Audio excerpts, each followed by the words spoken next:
Hello friends, দেখুন কি সুন্দর আনারস একটা উঁকি মারছে আমার টপ থেকে। এত ভালো লাগছে দেখে, গেল বছর হয়নি, এবছর দেখছি আবার দেখা যাচ্ছে। আর পাশ থেকে বেগুনি বেগুনি ফুল টাইপের বেরিয়েছে।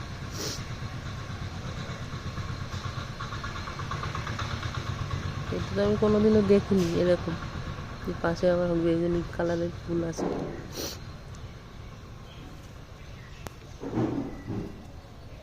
এটা একটু ছোট্ট একটা প্যাকেটের মধ্যে বসানো। এই যে ছোট্ট একটা কুমড়ো গাছে আবার ফুল এসেছে, ফল এসে গেছে।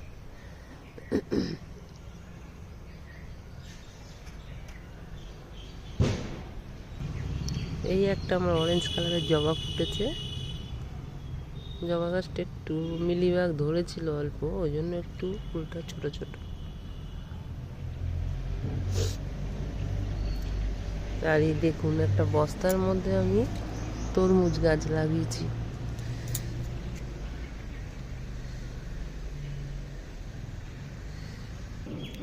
ভেন্ডি গাছগুলো বসাতে আমার দেরি হয়ে গেল।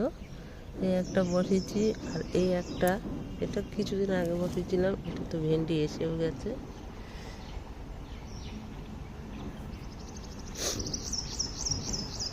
আর পালং শাকের দানা ছিল কটা, গোড়া এগুলো ছড়িয়ে দিয়েছি।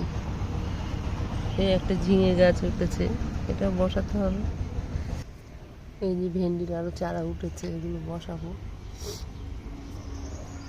এই কুমড়ো গাছটা দেখুন, এখান থেকে উঠেছে কচু গাছের গোড়ার থেকে।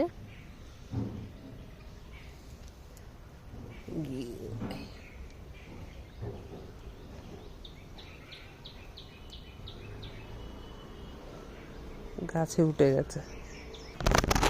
কচু গাছটাও হচ্ছে, সুন্দর হয়েছে।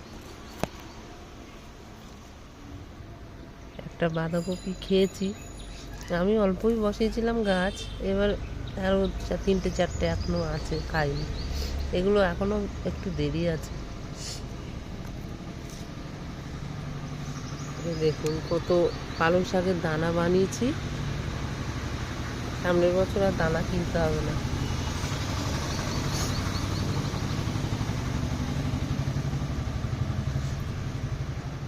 সিম গাছটা সিম হয়েছিল, আবার বেরাচ্ছে। কত পুদিনা পাতা হয়েছে দেখুন।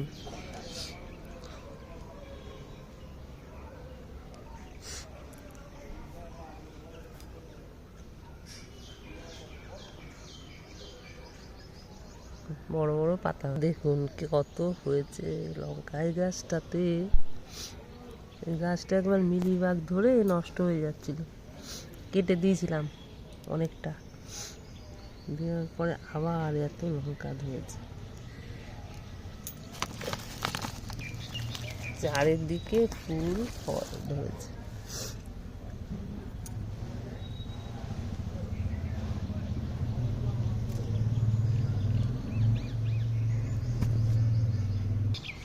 সব থেকে বেগুনটা দেখুন কত বড় হয়েছে গোড়াতে।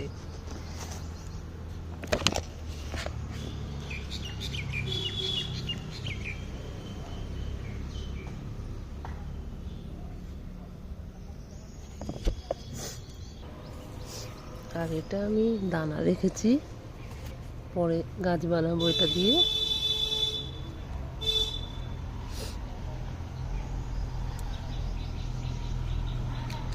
কত সাদা ফুল ফুটেছে দেখুন টবে, অনেক সাদা ফুল ফুটেছে।